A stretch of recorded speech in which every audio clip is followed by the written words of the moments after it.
মালদার উচ্চ মাধ্যমিক পরীক্ষা কেন্দ্রে একেবারে ধুমধুমার পরিস্থিতি। পরীক্ষার্থীদের মারে শিক্ষক শিক্ষিকারা জখম বলে অভিযোগ। বৈষ্ণবনগরের চামাগ্রাম হাই স্কুল, সেখানে চাঞ্চল্য। ঘটনার রিপোর্ট তলব উচ্চ মাধ্যমিক শিক্ষা সংসদের। অভিযুক্তদের বিরুদ্ধে কড়া ব্যবস্থার হুঁশিয়ারি।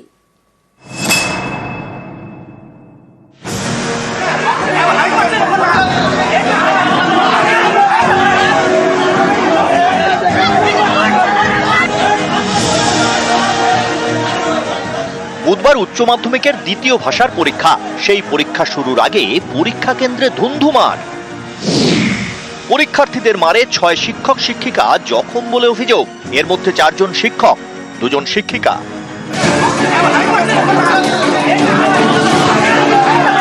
মালদার বৈষ্ণবনগরের চামাগ্রামা হাই স্কুল, এখানে কান্দিটোলা হাই মাদ্রাসা, চরসুজাপুর হাই স্কুল এবং পারলালপুর হাই স্কুলের পড়ুয়াদের উচ্চ মাধ্যমিকের সিট পড়েছে। অভিযোগ, এদিন পরীক্ষা শুরুর আগে পরীক্ষার্থীদের তল্লাশির সময় গোলমাল শুরু হয়। চামাগ্রাম হাই স্কুলের শিক্ষক শিক্ষিকাদের পরীক্ষার্থীরা মারধর করে।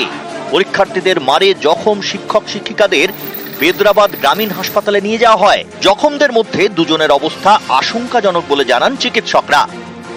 যে ঘটনাটা ঘটেছে এটা সত্যি আমাদের প্রত্যেকটা শিক্ষক মহাশয় এবং শিক্ষিকার মধ্যে একটা ভয়ের সঞ্চার তৈরি হয়েছে। আগামী দিনে যে পরীক্ষাগুলো আছে আদৌ আমরা ঠিকভাবে পরীক্ষাগুলো নিতে পারবো কিনা বা দিনে ঠিকঠাক করে দিতে পারবো কিনা, এটা একটা সন্দেহ থেকে যাচ্ছে। যা হচ্ছে যে শিক্ষা ধ্বংস করবার চেষ্টা হচ্ছে এবং এর আগে টুকলি করার অধিকার দেয়নি বলে প্রিন্সিপালকে দিয়েছে, এবং ঘটনা এই আমাদের ঘটেছে। ফলে এতে উৎসাহ পায় যারা ছাত্র, অথচ ভেতরে ছাত্র নয়, তারা উৎসাহ পায়। অত্যন্ত ধিক্কারজনক ব্যাপার এবং সত্যি সত্যি দৃষ্টান্তমূলক শাস্তি হোক, এটা আমরা দেখতে চাই। এদিন মালদার বিভিন্ন পরীক্ষা কেন্দ্র ঘুরে দেখেন উচ্চ মাধ্যমিক শিক্ষা সংসদের সভাপতি চিরঞ্জীব ভট্টাচার্য। বৈষ্ণবনগরের চামাগ্রাম হাই স্কুলেও যান। পরীক্ষা কেন্দ্রে শিক্ষক শিক্ষিকাদের মারধরের ঘটনায় কড়া ব্যবস্থার হুঁশিয়ারি দিয়েছেন। মোবাইল বা ইলেকট্রনিক যেগুলো কমিউনিকেশন গ্যাজেটস, সেগুলোর ব্যাপারে যেমন একদম জিরো টলারেন্স রাখি। এই জাতীয় অনৈতিক ইলিগাল কাজকর্ম, বিশেষ করে এখানে মাস্টারমশাইদের গায়ে হাত দেওয়া হয়, মহিলা টিচারকে পর্যন্ত স্পেয়ার করা হয়, অত্যন্ত নিন্দনীয় এবং আপত্তিকর ঘটনা। আমরা এটা সর্বত্রই জানিয়েছি। এই ঘটনাটা যাতে না হয় সেটা এনশিওর করার জন্য আমাদের কিছু স্টেপ নেবই আমরা, এবং সেই স্টেপটা ডেফিনেটলি না। মালদা থেকে ক্যামেরায় ঝন্টু মণ্ডলের সঙ্গে সেবক দেব শর্মা, নিউজ 18 বাংলা। ক্লাস 11-এ ট্যাবের টাকা নিয়েও উচ্চ মাধ্যমিক পরীক্ষায় গড়হাজির। পূর্ব মেদিনীপুরে এমন পরীক্ষার্থীর সংখ্যা 2000-এরও বেশি। উচ্চ মাধ্যমিক পরীক্ষা শেষ হলে বিষয়টি খতিয়ে দেখবে স্কুল শিক্ষা দফতর।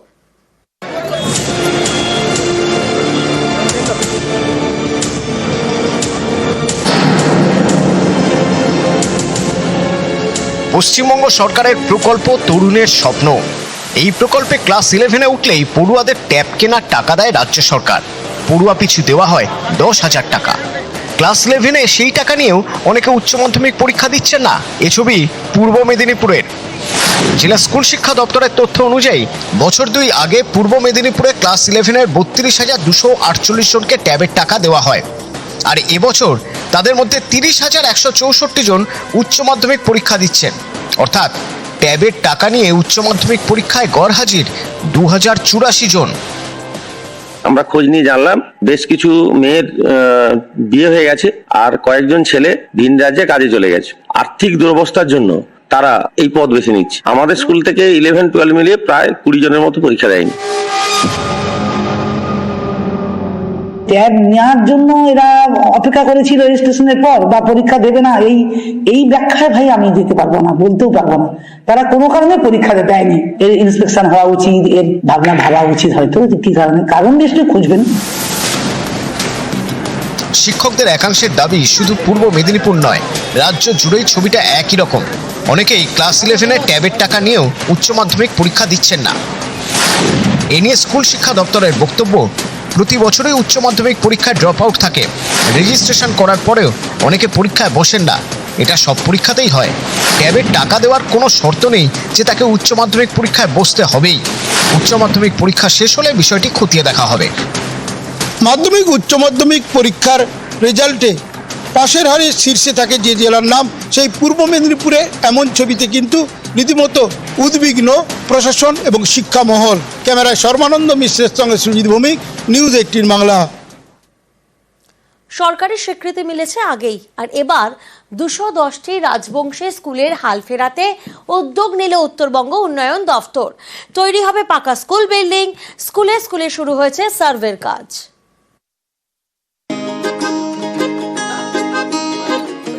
রাজবংশীদের জন্য স্কুল পড়ানো হচ্ছে রাজবংশী ভাষায়।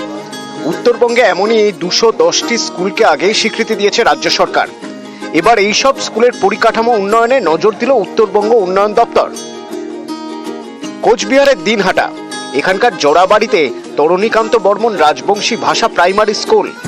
ক্লাস 1 থেকে 4 পর্যন্ত পড়াশোনা হয়, কিন্তু কোনো পাকা ঘর নেই। এক চিলতে টিনের ঘরে পড়াশোনা হয়। পড়ুয়াদের বসার জায়গা নেই। বৃষ্টি হলে ক্লাসরুমে জল পড়ে, তখন দুর্ভোগের এক শেষ। এমনই সব স্কুল চিহ্নিত করার কাজ শুরু করেছে উত্তরবঙ্গ উন্নয়ন দপ্তর। শুরু হয়েছে সার্ভে, তৈরি হবে নতুন স্কুল বিল্ডিং। স্কুল যদি চালাতেই হয় তাহলে তার একটা পঠন পাঠনের পরিকাঠামো থাকতে হবে। তো এখানে দেখা গেছে যে অনেক ক্ষেত্রে ভাঙা ঘরে বসে বা একেবারে পরিত্যক্ত ঘরে বসে ছাত্রছাত্রীরা পড়াশোনা করে। স্বেচ্ছায় যদি কেউ জায়গা দিতে চায় তাহলে আমাদের দপ্তর থেকে আস্তে আস্তে এগুলো আমরা করবার চেষ্টা করব। রাজবংশী স্কুলগুলি পাকা হবে, অপেক্ষায় স্থানীয়রা।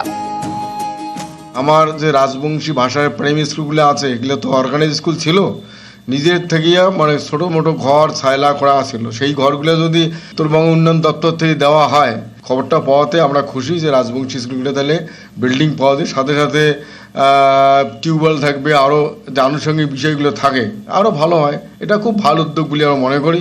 স্কুলটা আপাতত আমরা চালাতে পাওয়া দচ্ছি কোনো রকম করিয়ে। এবার স্কুলটা যদি বিল্ডিং করে দেয় তাহলে আমার ছাত্র নিয়ে পড়াশোনা করার জন্য খুব সুবিধা হবে। কোচবিহার থেকে শুভঙ্কর সাহা, নিউজ 18 বাংলা। দত্তপুকুরে স্কুলে বাথরুম তৈরির জন্য টাকা বরাদ্দ হলেও সেই কাজ এখনো বন্ধ। নিম্নমানের সামগ্রী দিয়ে কাজের অভিযোগ স্থানীয়দের, মানতে নারাজ ঠিকাদার। অন্যদিকে ডেবরায় যাত্রী প্রতীক্ষালয়ের জন্য প্রায় 3 লক্ষ টাকা বরাদ্দ করেছেন স্থানীয় বিধায়ক। অভিযোগ, এক দোকানদারের বাধায় সেই কাজও নাকি বন্ধ।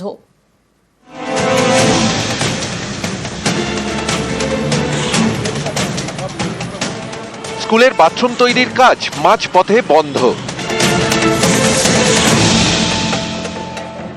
ক্লাসরুমে ডাই করে রাখা নির্মাণ সামগ্রী, ফলে দুর্ভোগ চরমে। উত্তর 24 পরগনার বারাসাত 1 নম্বর ব্লকের দত্তপুকুর, এখানেই গোয়াখালী অবৈতনিক প্রাথমিক বিদ্যালয়। স্কুলে বাথরুম তৈরির জন্য সম্প্রতি 2.5 লক্ষ টাকা বরাদ্দ করে স্কুল শিক্ষা দপ্তর। মাসখানেক আগে কাজ শুরু করেন ঠিকাদার সফিকুল ইসলাম। এরপরই বিপত্তি। স্থানীয়দের অভিযোগ, খারাপ সামগ্রী দিয়ে স্কুলের বাথরুম তৈরি করছেন ঠিকাদার। এ নিয়ে ঠিকাদারের সঙ্গে বচসা। অভিযোগ, ঠিকাদারকে নাকি একটি ঘরে আটকে রেখে মারধর করেন স্থানীয়রা। খারাপ সামগ্রী দিয়ে নির্মাণের অভিযোগ অস্বীকার করেছেন ঠিকাদার। প্রশাসনের বিভিন্ন দপ্তরে নালিশ ঠুকেছেন। একটা সিভিক পুলিশ ওরফে নজরুলি, মানে পিল্ড পোল্টোর নাম, এখন ও আমার ওই লেবার মিস্ত্রিদের এসে কাজে বাধা দেয় এবং মারধরও করে। বলছে আগে 1 লক্ষ টাকা নিয়ে আমাদের সাথে চুক্তি করে তারপর তো যে কাজ করবি। আমরা জোরজবরদস্তি কিছু করিনি, এটা কথা কাটাকাটির মধ্যে হয়েছে, তো আমরা কোনো টাকা পয়সা লেনদেন করিনি।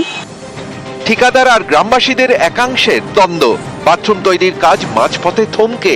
স্কুলের একটি ঘরে রাখা নির্মাণ সামগ্রী, এতে দুর্ভোগের এক শেষ। একটা ক্লাস আটকে রেখেছে, ক্লাসরুম গোডাউন, খুব অসুবিধা হচ্ছে বাচ্চাদের। স্কুল তো এই জন্য অসুবিধা হচ্ছে। মানে আমরা চাই টয়লেটটা যাতে অতি দ্রুত সম্পন্ন করে যাতে আগের পজিশনে ফিরে আসে। পশ্চিম মেদিনীপুরের দেবরা, এখানে আবার বন্ধ যাত্রী প্রতীক্ষালয়ের নির্মাণের কাজ। দেবরার ইসলামপুর, এখান দিয়ে গিয়েছে বালিচক পিংলা রাজ্য সড়ক। প্রতিদিন অনেকে এ রাস্তায় বাসে অথবা ট্রেকারে যাতায়াত করেন। স্থানীয়দের দীর্ঘদিনের দাবি, ইসলামপুরে একটি যাত্রী প্রতীক্ষালয় করতে হবে। সেই মতো উদ্যোগ নেন দেবরার তৃণমূল বিধায়ক হুমায়ুন কবির। রাস্তার পাশে জমি দেখা হয়, প্রায় 3 লক্ষ টাকা বরাদ্দ করা হয়। সেই কাজ শুরুর মুখেই বিপত্তি। অভিযোগ, যাত্রী প্রতীক্ষালয় তৈরিতে বাধা দেন এক দোকানদার, এর জেরেই কাজ বন্ধ। এই 9 ফুটের মধ্যেই যদি প্রতীক্ষালয় হয়ে জায়গাটা ব্রেক হয়ে যায় তো ব্যবসাটা কি হতে পারে? আমি অনুরোধ করেছিলাম, সেই মূল্যেই সেটা বন্ধ হয়ে এসে করেনি। কেন হবে না? যথেষ্ট জায়গা আছে। আপনাকে চাইছেন এখানে? হ্যাঁ, নিশ্চয়ই হোক। আমাদেরই হয়তো দলের কয়েকজন কনস্পিরেসি আছে, তো কয়েকজন দুষ্কৃতী মিলে এটা করেছে। তারা যদি লোক তাদেরকে কনভিন্স করে আমাকে বলে যে হ্যাঁ আপনি এই জায়গাটাতে মানে প্যাসেঞ্জার সেটটা করুন, আমি বিধায়ক উন্নয়ন এলাকা উন্নয়ন প্রকল্প থেকে আমি নিশ্চিতভাবে ওটা আবার করে দেবো সঙ্গে সঙ্গে। দত্তপুকুর থেকে জিয়াউল আলম এবং দেবরা থেকে দিগ্বিজয় মাহালি, নিউজ 18 বাংলা।